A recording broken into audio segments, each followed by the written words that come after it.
નમસ્કાર દર્શક મિત્રો, ગુજરાતમાં વિસાવદર અને કડીની પેટા ચૂંટણી જાહેર થઈ ચૂકી છે। 19 તારીખે મતદાન યોજાવાનું છે અને 23 તારીખે આ ચૂંટણીનું પરિણામ જાહેર થશે। તો દર્શક મિત્રો, હાલમાં ગુજરાતની અંદર કડી અને વિસાવદરની અંદર સૌથી વધારે બધા લોકોનું ધ્યાન હોય એવું કહીએ કે સમગ્ર ગુજરાતનું ધ્યાન હોય તો વિસાવદરની પેટા ચૂંટણી ઉપર રહેલું છે। કારણ કે આ વિસાવદરની પેટા ચૂંટણીની અંદર જે ઉમેદવારો ઊભા રહ્યા છે તેમની હાલમાં હાર થાય છે કે જીત થાય છે તેને લઈને લોકોમાં સૌથી વધારે ચર્ચા રહેલી છે। કારણ કે વિધાનસભાની ચૂંટણીની અંદર ગત વિધાનસભાની ચૂંટણીની અંદર વિસાવદરની અંદર ભૂપતભાઈ ભાયાણી આમ આદમી પાર્ટીમાંથી વિજેતા થયા હતા અને ત્યારબાદ તેઓએ આમ આદમી પાર્ટીમાંથી રાજીનામું આપી અને પછી તેઓ ભારતીય જનતા પાર્ટીમાં જોડાઈ ગયા, જેને કારણે ત્યાં વિસાવદરની અંદર પેટા ચૂંટણી યોજાઈ રહી છે। અને ત્યારબાદ વિસાવદરની અંદર ખેડૂતોના પ્રશ્નો હોય, ખેડૂતલક્ષી ખેતીના પ્રશ્નો હોય, જમીનના પ્રશ્નો હોય, મંડળીના પ્રશ્નો હોય, બિયારણના પ્રશ્નો હોય, આ તમામ ખેતી લાયક પ્રશ્નોને લઈને આમ આદમી પાર્ટીના નેતા ગોપાલ ઇટાલિયા વારંવાર અવાજ ઉઠાવી રહ્યા છે અને ખેડૂતોને પોતાની સાથે રાખી જનસભાઓને સંબોધન કરી રહ્યા છે અને આજે પણ સરકાર સામે આ ખેડૂતલક્ષી સવાલો પ્રશ્નો છે તેનો અવાજ ઉઠાવી રહ્યા છે। તો તેને કારણે વિસાવદરની પેટા ચૂંટણી ગુજરાતની અંદર સૌથી વધારે મહત્વ માનવામાં આવી રહ્યું છે। કારણ કે તમામ રાજકીય પક્ષો વિસાવદરની પેટા ચૂંટણી ઉપર નજર રાખીને બેઠા છે કે વિસાવદરની પેટા ચૂંટણીની અંદર શું રિઝલ્ટ આવે છે। તો દર્શક મિત્રો, હાલમાં વિસાવદરની ચૂંટણી ઉપર એવો માહોલ જોવા મળી રહ્યો છે કે વિસાવદરની પેટા ચૂંટણીમાં ત્રિપાખ્યો જંગ જોવા મળશે। કારણ કે આમ આદમી પાર્ટીએ, ભારતીય જનતા પાર્ટીએ અને કોંગ્રેસ આ ત્રણેય પોતાના ઉમેદવારો જાહેર કરી દીધા છે। તો દર્શક મિત્રો, આપને જણાવી દઈએ કે આ ત્રણેય ઉમેદવારો જેમાં ભારતીય જનતા પાર્ટી, આમ આદમી પાર્ટી અને કોંગ્રેસ આ ત્રણેય વચ્ચે ત્રિપાખ્યો જંગ તો ચૂંટણીની અંદર જોવા મળશે જ તે અને આ ત્રણેય પાર્ટીના ઉમેદવારો હાલમાં ચૂંટણીના આ મહાસંગ્રામની અંદર મેદાનમાં ઉતરી ચૂક્યા છે। તો દર્શક મિત્રો, આપને જણાવી દઈએ કે સૌથી વધારે ભારતીય જનતા પાર્ટી આ જે સીટ વિસાવદરની છે તે કોઈ પણ સંજોગોમાં હારવા માંગતી નથી। કોઈ પણ સંજોગોમાં આમ આદમી પાર્ટી જીતે તેવું તે ઈચ્છતી નથી। તેને કારણે વિસાવદરની જે પેટા ચૂંટણી છે તેનું મહત્વ સૌથી વધારે આંકવામાં આવી રહ્યું છે। તો દર્શક મિત્રો, ઘણા સમયથી વિસાવદરની પેટા ચૂંટણીને લઈને વારંવાર મીડિયાની અંદર ચર્ચાઓ થઈ રહી છે કે આમ આદમી પાર્ટીના નેતા ગોપાલ ઇટાલિયા આ વિસાવદરની પેટા ચૂંટણી જીતી રહ્યા છે અને ભારતીય જનતા પાર્ટી કદાચ આ સીટ ઉપર હારી જાય।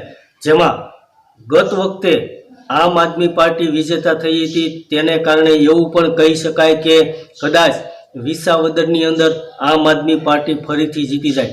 પરંતુ ભારતીય જનતા પાર્ટીમાંથી જે બીજા પક્ષમાંથી આવી અને ભારતીય જનતા પાર્ટીમાં જોડાય છે એ ઉમેદવારને ભારતીય જનતા પાર્ટી ટિકિટ આપે છે, પરંતુ વિસાવદરની પેટા ચૂંટણીની અંદર ભૂપત ભાયાણીને ટિકિટ આપવામાં નથી આવી। તેને કારણે કદાચ સંયોગો બદલાય તેવું પણ બની શકે। પરંતુ આપણે વાત કરીએ કે આ વિસાવદરની પેટા ચૂંટણીની અંદર ભારતીય જનતા પાર્ટી, કોંગ્રેસ અને આમ આદમી પાર્ટીના જે ઉમેદવારો જાહેર થયા છે તેના વિશે વિગતવાર આપણે જણાવીએ તો આમ આદમી પાર્ટીએ ગોપાલ ઇટાલિયાને વિસાવદરની પેટા ચૂંટણી માટે નિયુક્ત કર્યા છે અને તેમને ટિકિટ આપી છે। પહેલેથી જો કે નક્કી જ હતું, કારણ કે વિસાવદરની અંદર ઘણા સમયથી ગોપાલ ઇટાલિયા જોડાયેલા હતા અને ઘણા સમયથી ત્યાં સક્રિય હતા।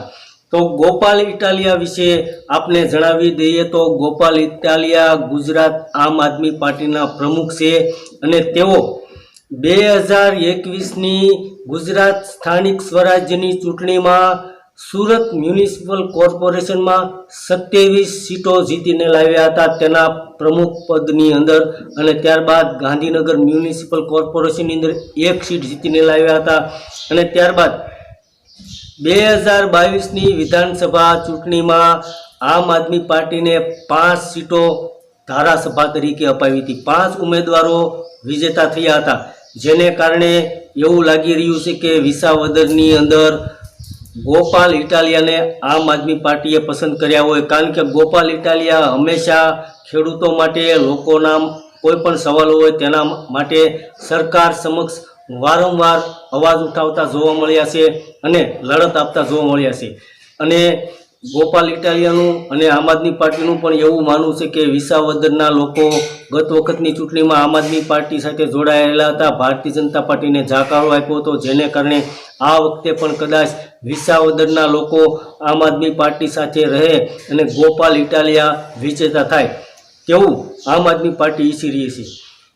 અને ભારતીય જનતા પાર્ટીના ઉમેદવારની વાત કરીએ તો ભારતીય જનતા પાર્ટીએ કિરીટ પટેલને ટિકિટ આપી છે। તો આ કિરીટ પટેલ કોણ છે તેની આપણે વાત કરીએ તો કિરીટ પટેલ એન્જિનિયરિંગ સ્નાતક થયેલા છે, એન્જિનિયરની ડિગ્રી ધરાવે છે। ત્યારબાદ તેઓ યુવા ભાજપ જૂનાગઢ જિલ્લાના પ્રમુખ રહી ચૂક્યા છે, ત્યારબાદ જૂનાગઢ જિલ્લા ભાજપના પ્રમુખ પણ રહી ચૂક્યા છે।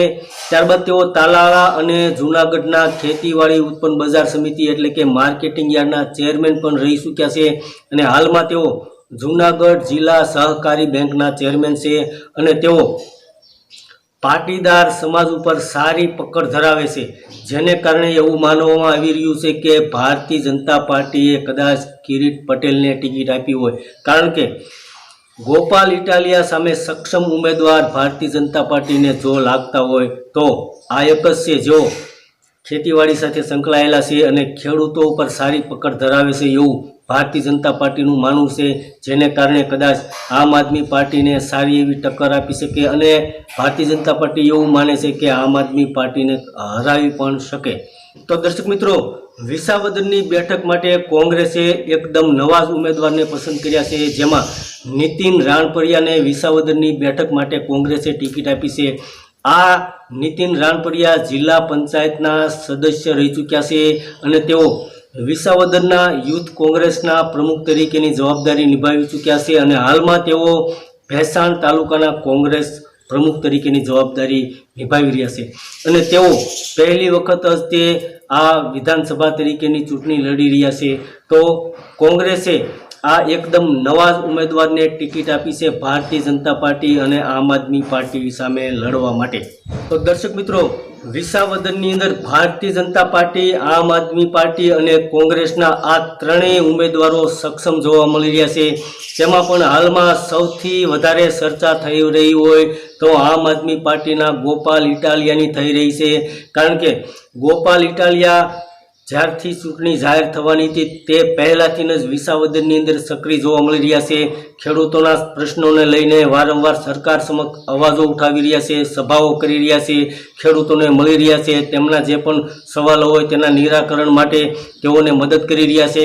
તો આ વિસાવદરની પેટા ચૂંટણીની અંદર ત્રિપાખ્યો જંગ તો જોવા મળશે જ, પરંતુ એવું માનવામાં આવી રહ્યું છે કે વિસાવદરની અંદર ભારતીય જનતા પાર્ટી સામે સૌથી વધારે ટક્કર હોય તો ગોપાલ ઇટાલિયાની રહેશે। અને ગોપાલ ઇટાલિયા જ્યારે ફોર્મ ભરવા આવ્યા ત્યારે આમ આદમી પાર્ટીના મોટા નેતાઓ પણ ઉપસ્થિત રહ્યા હતા, જેમાં દિલ્હીથી અરવિંદ કેજરીવાલ પધાર્યા હતા, પંજાબના મુખ્યમંત્રી ભગવંત માન પધાર્યા હતા, ઈસુદાન ગઢવી હતા અને આમ આદમી પાર્ટીના મોટા નેતાઓ સાથે ગોપાલ ઇટાલિયા ફોર્મ ભરવા ગયા હતા। ત્યારબાદ ભારતીય જનતા પાર્ટીની વાત કરીએ તો કિરીટ પટેલ પણ સક્ષમ ઉમેદવાર માનવામાં આવે છે અને આમ આદમી પાર્ટીના ગોપાલ ઇટાલિયાને સારી એવી લડત આપે તેવું લોકોનું માનવામાં આવી રહ્યું છે। પરંતુ ગત વખતે વિસાવદરના લોકોએ ભારતીય જનતા પાર્ટીને જાકારો આપ્યો હતો અને આમ આદમી પાર્ટીને મત આપ્યા હતા, આમ આદમી પાર્ટીને વિજેતા બનાવી હતી। તો આ વખતે ભારતીય જનતા પાર્ટીને વિજેતા બનાવે છે કે નહીં તે જોવાનું રહ્યું। અને કિરીટ પટેલ જ્યારે ઉમેદવારી ફોર્મ ભરવા ગયા ત્યારે ગુજરાતના મુખ્યમંત્રી ભૂપેન્દ્રભાઈ પટેલ પણ ઉપસ્થિત રહ્યા હતા અને ભારતીય જનતા પાર્ટીના મોટા નેતાઓ પણ ઉપસ્થિત રહ્યા હતા। ત્યારબાદ કોંગ્રેસની વાત કરીએ તો કોંગ્રેસે જે ઉમેદવાર ઊભા રાખ્યા છે તે પણ સક્ષમ જ, કોંગ્રેસ એવું જ માને છે કે તે સક્ષમ ઉમેદવાર છે, પરંતુ નહીવત માનવામાં આવી રહ્યા છે, કારણ કે સાચી ટક્કર તો ભારતીય જનતા પાર્ટી અને આમ આદમી પાર્ટી વિશે જોવા મળશે। નીતિન રાણપરિયા જ્યારે ફોર્મ ભરવા ગયા ત્યારે કોંગ્રેસના મોટા ઉમેદવારો પણ ઉપસ્થિત રહ્યા અને નીતિન પટેલે એવું પણ કહ્યું હતું કે મને કોંગ્રેસે પહેલી વખત ધારાસભા તરીકે ચૂંટણી લડવા માટેની જવાબદારી આપી છે, તો હું પણ લોકો પાસે કહીશ કે કોંગ્રેસ આપના. તો દર્શક મિત્રો, હાલમાં વિસાવદરની પેટા ચૂંટણી યોજાવા જઈ રહી છે, જેમાં ત્રિપાંચો જંગ જોવા મળશે, પરંતુ કયા ઉમેદવાર વિજેતા થાય છે તે 19 તારીખે મતદાન થાય અને 23 તારીખે રિઝલ્ટ આવે ત્યારે જ સાચો ખ્યાલ આવશે. ધન્યવાદ દર્શક મિત્રો.